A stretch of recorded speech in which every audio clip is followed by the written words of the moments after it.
Welcome to the Jeremiah Patterson Show, and thank you all for joining me. I appreciate your support and patience. This is independent journalism I'm doing here on the Jeremiah Patterson Show. Independent news, deep dive reports, but lots of millions of Americans are tuning into independent news right now in this critical time. Okay, thank you all for that support. I am overwhelmed with gratitude, but I want to talk to you all tonight about something that a lot of you may not know is actually happening, something that's sort of flying under the radar. And that is the resistance movement. Because I know a lot of you are extremely fatigued, extremely depressed, and concerned about everything that's happening. And many of you are shutting off the news completely. And I get it. It's understandable. This is my full-time job effectively as a journalist, and it's depressing covering the news and the fact that a lot of the news stories that I'm covering are despondent. So tonight, I want to give you some hope, some collective relief of what's happening here at home and also around the world. So I hope you will watch this fully. I hope you will comment down below your thoughts and let me know what you thought about this. I want to start tonight by addressing the fact that we are going to be recovering the resistance movement in the world right now. And we're going to break this into two segments. First, we're going to essentially look at this from a historical and global perspective. And then we're going to look at this from a US perspective in regard to the resistance around Elon Musk and Donald Trump. All right. These photos here are of mass oppression and violence in South Korea and under the regime of dictator Park Chung-hee. Park Chung-hee rose to power following the Korean War and ruled for nearly 20 years, and it was a very dystopian government. On May 16th, 1961, Chung-hee led a military coup that ended the civilian government in place, and it was framed as a necessary intervention to stabilize South Korea, which was already struggling from political instability, economic stagnation, and perceived corruption following the fall of President Syngman Rhee in 1960. And after taking the reins of power, government buildings, news stations, and military bases were all seized. It was a highly horrific theatrical event. On April 19th, student activists and people who were rightfully wanting to be part of the resistance organized a revolution to stop the military rule. They called for new elections and a democratic governance to be brought back. Yet they were stopped as there was a violent crackdown on protest. Police officers fired indiscriminately into the crowd. It was an overt show of force from the authoritarian leader. You will not speak. You will not protest. I control everything. And then he did this, which is called emotional gaslighting, which is a tactic of authoritarians. It's an occasional tactic that they use, where they convince you effectively that you are still in a democracy. You still get the right to vote while also actively consolidating power. You can still vote. I'll just always win. Nothing's wrong with that. See, right? You can still vote. It's just the elections will always be rigged in my favor to win. See, that's democracy. You happy? And in order to defeat authoritarianism, of course, you must have mass resistance. If there is not mass resistance, if people begin to isolate or to go into this mindset of, I'm just going to obey in advance and maybe things won't be too bad, that's where you sort of you marathon, you do like a little marathon run into authoritarianism. That's not the way to get through it. Mass resistance is the key. That is the only conceivable way to stop the abuse of power. When the government, when our elected officials refuse to abide by the rule of law and begin to remove the guardrails that keep us a democratic system, when nothing else works, resistance does. And it is grassroots resistance with the help of our institutions that succeed every time in stopping the authoritarian leader. On October 26, 1979, Park Chung-hee was at a dinner meeting with members of the KCIA, the Korean Central Intelligence Agency, when his own intelligence chief shot him dead. And that caused mass chaos and uprisings everywhere. Another army major general seized power and declared martial law, arresting opponents, closing universities, and banning political activities, and ending freedom of the press. It wasn't until the 1980s that another pro-democracy group would test that authoritarian power in South Korea, and it led to nearly 200 people being slaughtered. The next decade, in the 1990s, Chun effectively was prosecuted for the coup. and the deadly massacre of nearly 200 Koreans. He, of course, was the leader that followed after the other guy was assassinated by his own intelligence chief. And after years of oppression of their people, dissent being stifled, people massacred, and military rule, South Korea finally officially became a democracy when this man was elected president. Kim Jong-sam, after being democratically elected by the people of South Korea, he asserted civilian control over the military. He then went on to establish an anti-corruption task force, essentially anti-corruption initiatives, transforming the country's financial system to increase transparency and promoted democratic elections. Under his administration, he also allowed the prosecution of his predecessors who had previously engaged in insurrection and corruption to take place. They would be held accountable. And the election of Kim Jong-sam effectively ended the brutal South Korean dictatorship that had been installed against the people's will. South Korea was no longer a dictatorship. It was now a representative democracy where the people got a right to say, where opposition was no longer stifled. You got to vote democratically to elect the president who would lead the country. And since then, South Korea has become a fast developing democracy, one of the most advanced democracies in Asia. And with the exception of a few corrupt leaders, as there is in every democracy on earth, the citizens have never forgotten their history. In 2022, this man here, Yoon Suk-yeol, was narrowly elected president, defeating his Democratic opponent. And over time, he and his administration would face multiple corruption inquiries, which is ironic because he was once praised as an anti-corruption crusader. And apparently, as these investigations into him continued, Mr. Yeol did not approve of that. And last December, he declared martial law. He declared martial law for the first time in South Korea since the 1980s. Remember, authoritarianism was effectively dead in South Korea for over 40 years. And last December of 2024, Yeol declares martial law effectively.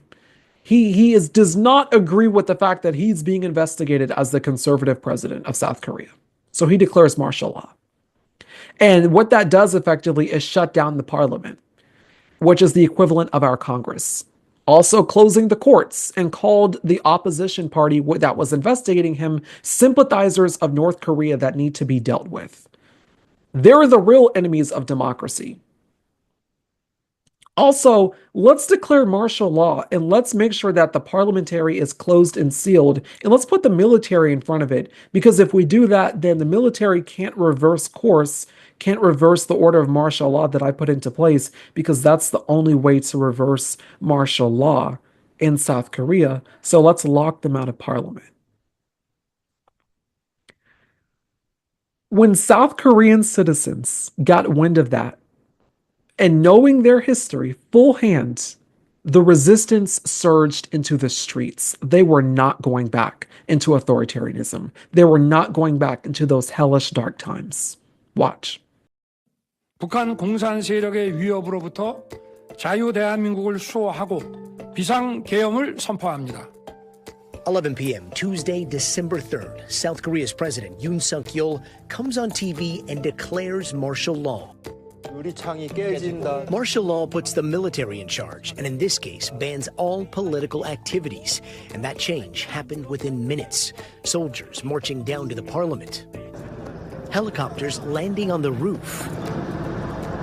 The last time this happened was in 1979, when the country was under military dictatorship. Martial law brought soldiers and tanks to Busan, South Korea, and anti-government violence ended. Almost 80 people had been injured, more than 1,300 arrested, and the whole country shaken.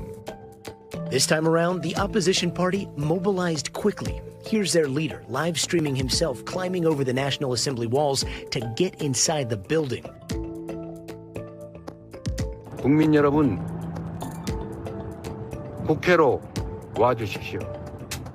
무너지는 민주주의 여러분이 함께 나서 지켜주십시오.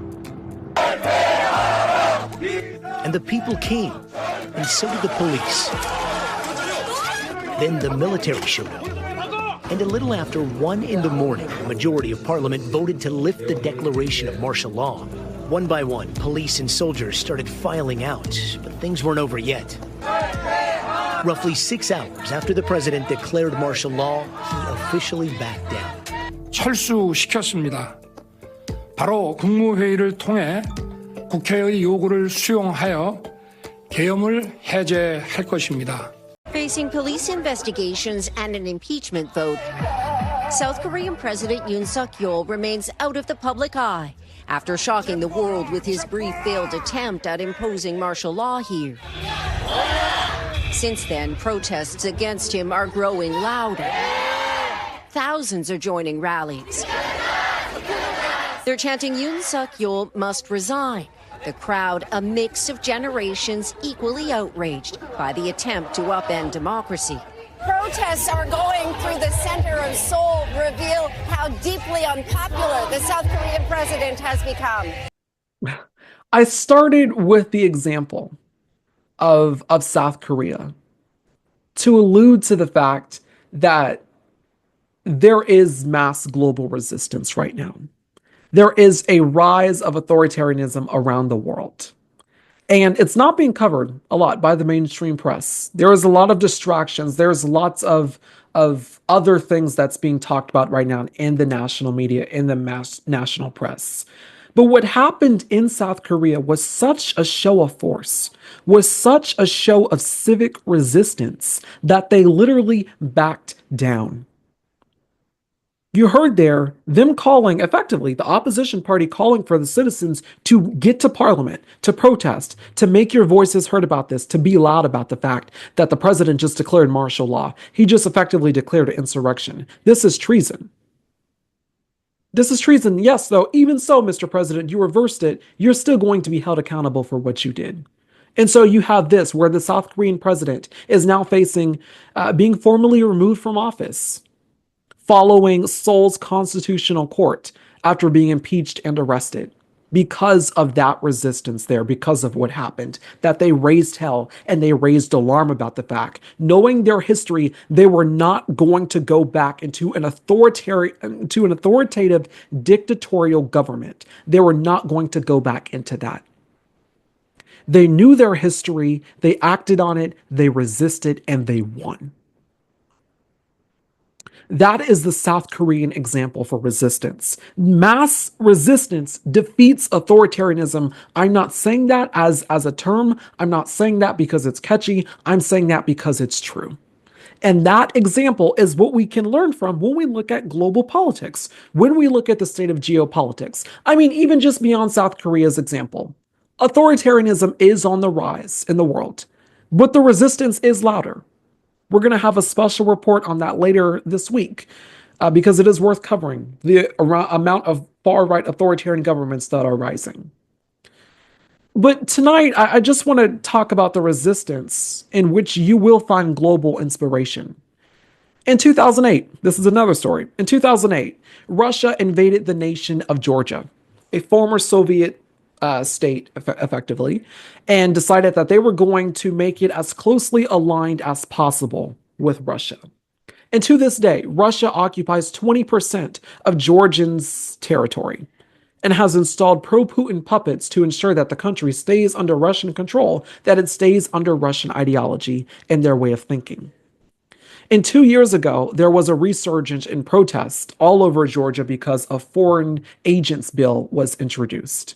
And what this bill would do is stifle dissent. It would essentially silence any pro-democracy critics of Putin, effectively, who were against the illegal annexation of Georgian land and the oppression of their people.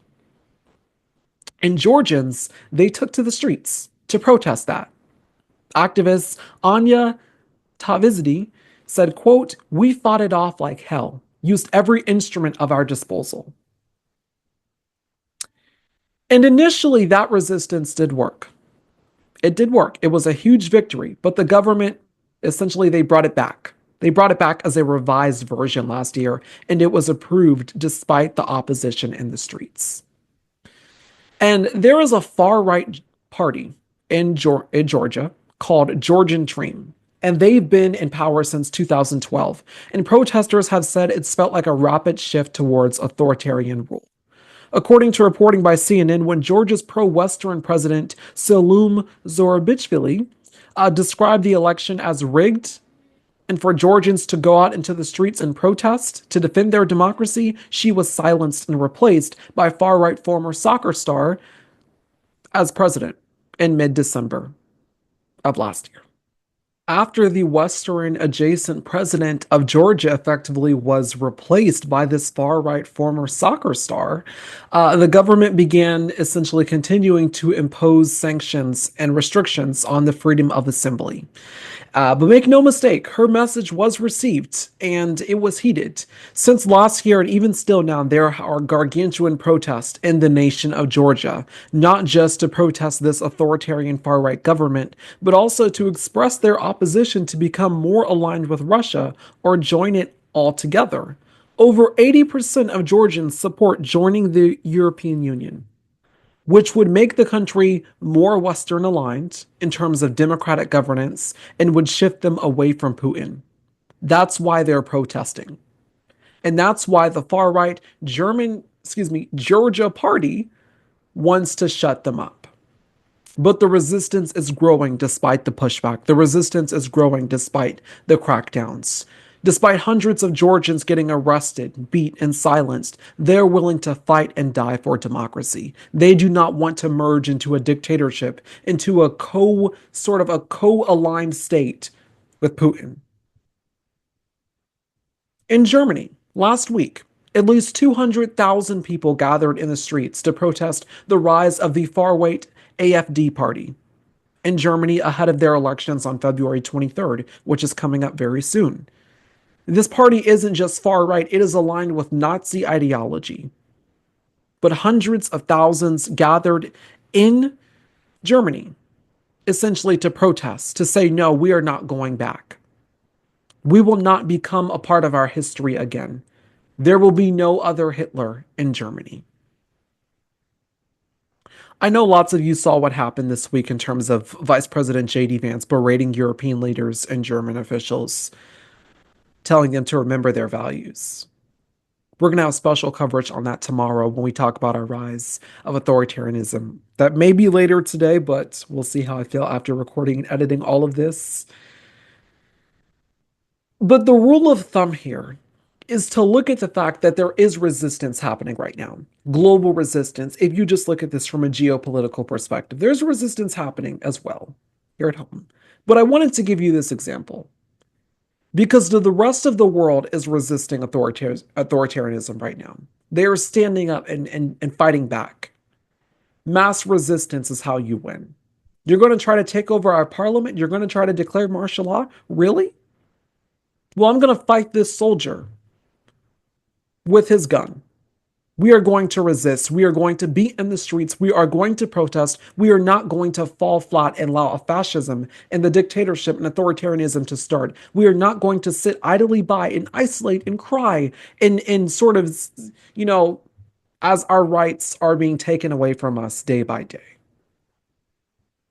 We are going to fight back. We are going to stand firm in that resistance. The rest of the world here, fighting off authoritarianism and far-right governments. That's what's happening around the world. The thing is, though, what's happening around the world is the mass convergence of the resistance that is transpiring. What's concerning about what happened in the United States last year in November in our elections is that 77 million people actively chose the dictatorship. 77 million people chose the United States to be part of the Axis powers, chose someone who has clear and concise and overt dictatorial tendencies in aligning himself with dictators and far-right governments. What do you do about that? And is there resistance on that movement? Is there resistance on that front? The answer to yes. The answer to that is yes.